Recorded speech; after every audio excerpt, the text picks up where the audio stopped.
Debat ketiga Capres 2024 diadakan di Istora Senayan, Jakarta, Minggu 7 Januari 2024 malam.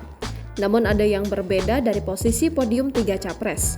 Pada debat semalam, podium calon presiden atau Capres nomor urut 3, Ganjar Pranowo berada di tengah. Capres nomor urut 2, Prabowo Subianto di sebelah kanan, dan Capres nomor urut 1 di sebelah kiri. Perubahan juga terjadi pada posisi duduk pendukung di depan panggung. Baru pada debat kali ini, masing-masing calon bisa berhadapan langsung dengan pendukung. Prabowo di sayap kanan bisa menatap pendukungnya bersorak di sayap kiri. Ganjar tegak lurus dengan pendukungnya di tengah panggung.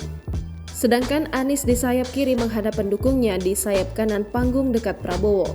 Mengenai perubahan posisi itu, Ketua Komisi Pemilihan Umum Republik Indonesia Hasyim Asy'ari menyebut hal itu disesuaikan dari urutan pertama calon presiden yang memaparkan visi misi. Kan sesuai urutan atau giliran, debat perdana kan 1, 2, 3. Terus kemudian debat kedua kan kesempatan berikutnya kan, urutannya sesuai dengan kesepakatan pertama bicara.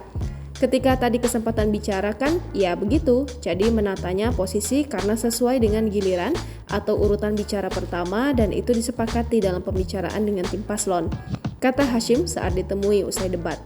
Saat debat perdana, posisi Capres berdiri sesuai dengan urutan dari nomor urut pasangan calon, begitupun saat debat kedua. Namun di debat pertama, posisi Anies tidak berada di tengah.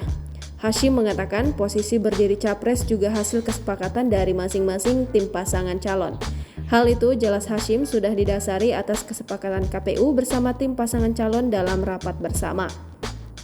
Dalam pembicaraan, tim paslon disepakati begitu, tuturnya. Sebagai informasi, dalam debat Capres itu, Anies Baswedan, Prabowo Subianto, dan Ganjar Pranowo beradu gagasan seputar tema seputar pertahanan, keamanan, politik luar negeri, globalisasi, hubungan internasional, dan geopolitik dalam debat kali ini. Anies paling banyak menyerang Prabowo dengan sejumlah kritik tajam. Dia mengkritik mulai dari soal anggaran pertahanan, soal etik hingga luas tanah yang dimiliki Prabowo. Prabowo kemudian menjawab serangan Anies itu. Download Tribun X sekarang, menghadirkan lokal menjadi Indonesia.